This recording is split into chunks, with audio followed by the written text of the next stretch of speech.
we are now getting you further details of how the Indian Army has slammed the United States over arms supply to Pakistan. The Army has countered this by saying that India is funding Russia war claim that has come. The Army has struck back, asking who is funding Pakistan. Army Force, the news report, I beg your pardon, that was out during 1971 war, where the report said that US sent arms to Pakistan worth $2 billion.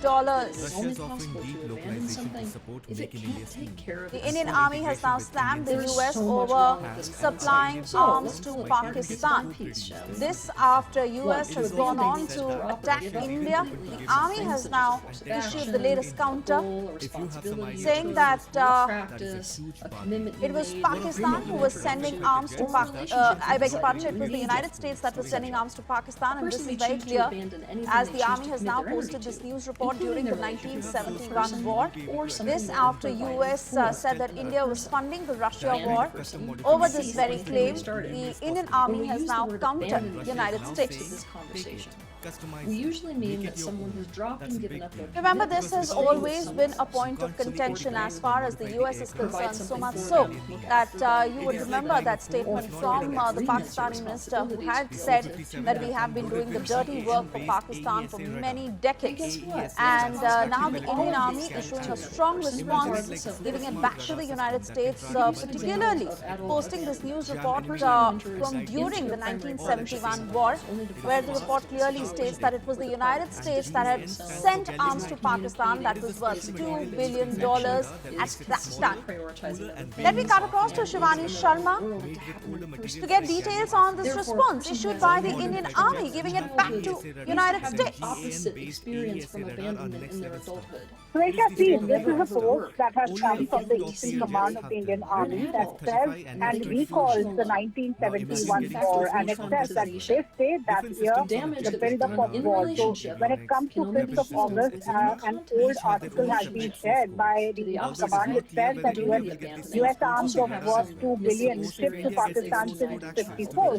So that is a report which is quite old, but the relevance out here is important, Suresh, because yesterday night we broke the story how India has given it back to Donald Trump when he was targeting India on India's dealings with Russia. India and Russia remain close defense partners, close diplomatic partners, and the United States President Donald Trump has been putting out statements accusing India of the cause of people dying in Ukraine war. So India has given a very befitting response to United States, and on the very next day, this kind of post that has been put out by the Eastern Command is being read as a strong message of India once again that the tie between Pakistan and the United States is also not new.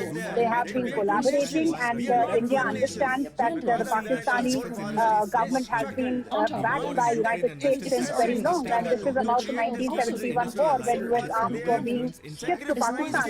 So the whole diplomatic balancing that India is doing is very important to understand out here, and also the nexus between the nations that have been pushing terror into India. That is Pakistan one of them. India has been in Operation Sindoor against Pakistan. So this message holds a lot of meaning that comes from the Indian Army. Is it when they can forage for food? All right, Shivani, many Because thanks this for is getting the us case, those the age would be details. about Here's the 5, real question. after which By point selling they could not be Su-57 considered to be India, abandoned. is it going to give a lifeline for Russia? Is it when they or are is old it a enough to clever take over move the to job pull of India back regulating their into own its corner? emotions? Either way, what is Because more if this important is is the that case, India is now the it would most be around wanted age ally 8 in or global 9, defense politics. after which point Let's see they how could things not turn be out. considered to be Whether India abandoned. will actually purchase the Su-57, Is or is it this another when the geopolitical government game has where decided talks that they flies can be higher than the drafted jets? into armed Thanks forces for watching and this vote, video. I'll see you in the next which one. would be 18 in many places, after which point they cannot be considered abandoned. Is it when a child can make their own finances? Because if this is the case, children begging on the streets in India cannot be considered abandoned. And does it change the more complex that a society becomes? Making it so that a child can be considered abandoned at a certain age in one place or one country, but a totally different age in another country. Hopefully what you're feeling here is that this very weak argument was created to be a logical invalidation, especially on an emotional level for the person who is being abandoned. Because someone has an agenda for that person standing on their own 2 feet and not depending on others.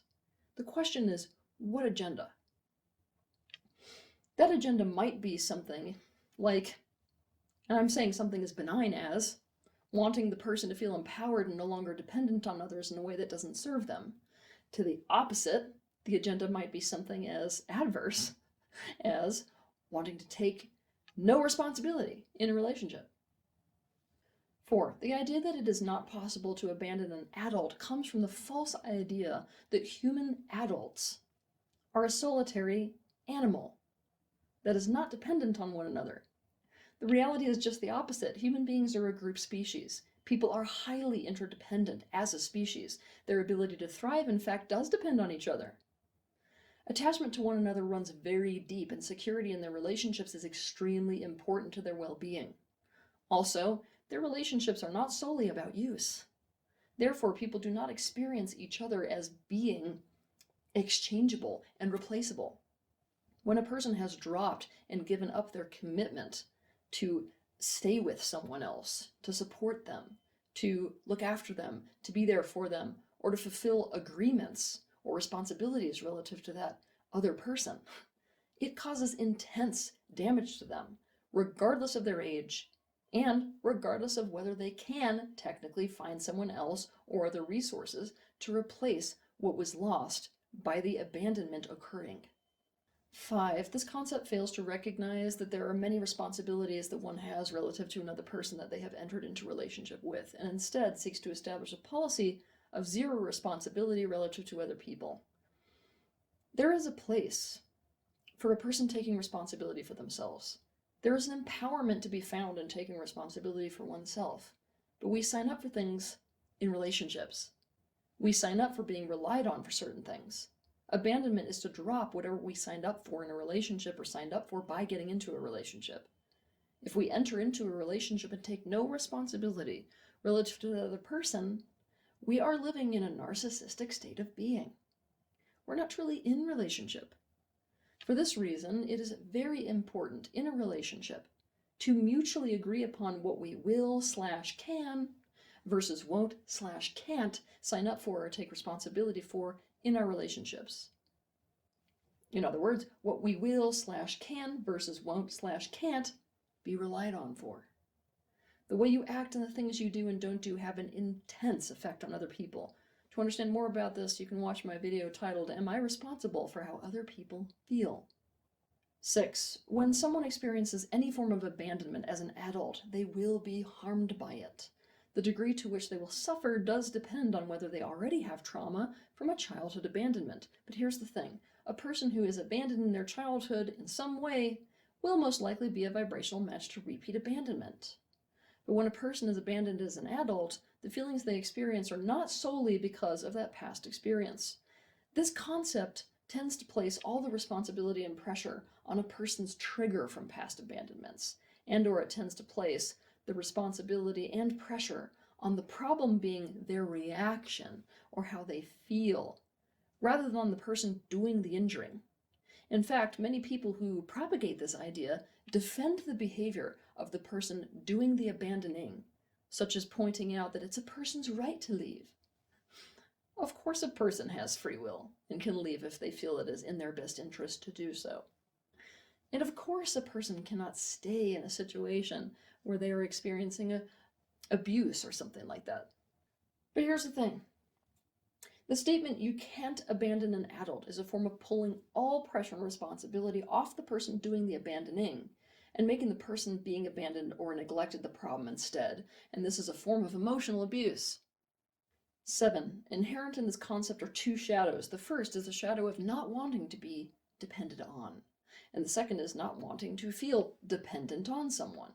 This idea is very appealing to individuals who, for reasons related to their own trauma in relationships, usually from childhood, either 1, do not want to feel powerless to other people in any way, and whom find depending on someone to be a terrifyingly vulnerable thing, or 2, who feel enmeshed or burdened by any kind of responsibility towards others and find being depended on to be a terrifyingly vulnerable thing. The idea that it is not possible to be abandoned as an adult helps them to avoid these feelings and validate their dysfunctional behavior in relationships. 8. This concept seeks to minimize the impact of abandonment. But the impact is very real, and there are plenty of situations where an adult does not actually have resources or is prevented from them in some way, nullifying that main argument people have towards this. We don't live in a world that is straightforward. Definitely not as straightforward as people are trying to make it. If you're an adult, you have access to resources. If you're not an adult, you don't. Let me tell you what I mean.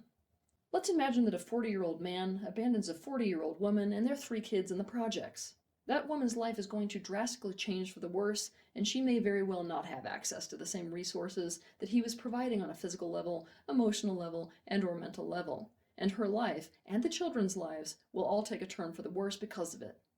To tell this person that she has all the access to the same resources herself, because she's an adult, and that this abandonment is just helping her to connect deeper to her inner resources, or to God or Source, is profoundly out of touch.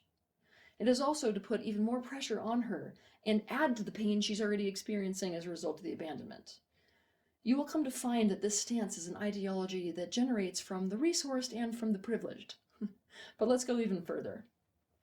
Even someone who has many resources on a financial and practical level, someone who you would call privileged, may be impoverished and have very little access to intangible resources, especially at the emotional level. The withdrawal of these emotional resources is every bit as damaging as the loss of tangible physical resources, if not more so. There are consequences that come as a result of any abandonment, regardless of what level that abandonment takes place on. It is absolutely possible to cut another person off, regardless of their age, from a crucial source of sustenance that has been withdrawn. It is absolutely possible to abandon an adult. And unfortunately, in our world, many people do abandon other people. There is gold to be found in individual empowerment, but human beings are not reptiles, and human beings are not islands unto themselves, nor are they meant to be.